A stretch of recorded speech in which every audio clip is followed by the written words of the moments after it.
بسم اللہ الرحمن الرحیم۔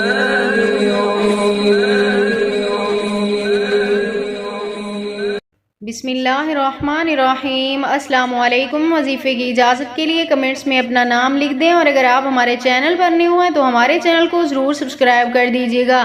آج جو میں آپ کے ساتھ وظیفہ شیئر کرنے جا رہی ہوں، یہ رزق کا وظیفہ ہے، اور اس وظیفے کے بتانے سے پہلے میں چند باتیں آج آپ کو ایسی بتاؤں گی جو ہر مسلمان کے لیے جاننا ضروری ہے۔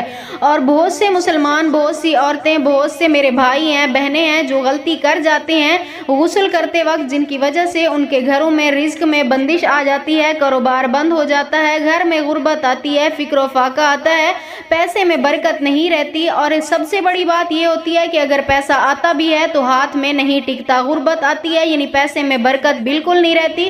وہ کیا ہے کہ جب اکثر میری بہنیں یا بھائی، یعنی مرد عورت جب غسل کرتے ہیں تو یہ خیال نہیں کرتے، سب سے بڑی غلطی یہ کرتے ہیں کہ کھڑے ہو کر غسل لے لیتے ہیں، یعنی کھڑے ہو کر غسل نہیں لینا چاہیے، بیٹھ کر سنت کے مطابق غسل لینا چاہیے۔ اور دوسری غلطی یہ کرتے ہیں کہ ایک ہی دم اوپر پانی ڈال کے نہا کر آ جاتے ہیں، اس طرح غسل نہیں ہوتا، انسان ناپاک رہتا ہے اور گھر میں برکت نہیں آتی ناپاکی کی حالت میں۔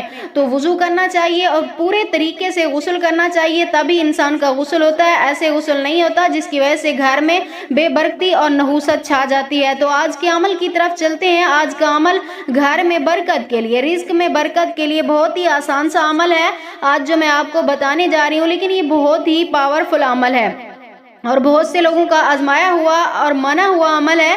تو عمل کیا ہے؟ آپ نے کرنا یہ ہے کہ رات کو سوتے وقت آپ نے عشاء کی نماز کے بعد آپ نے صرف اول آخر 3 مرتبہ درود پاک کے ساتھ صرف 41 مرتبہ سورۃ کوثر کی تلاوت کرنی ہے۔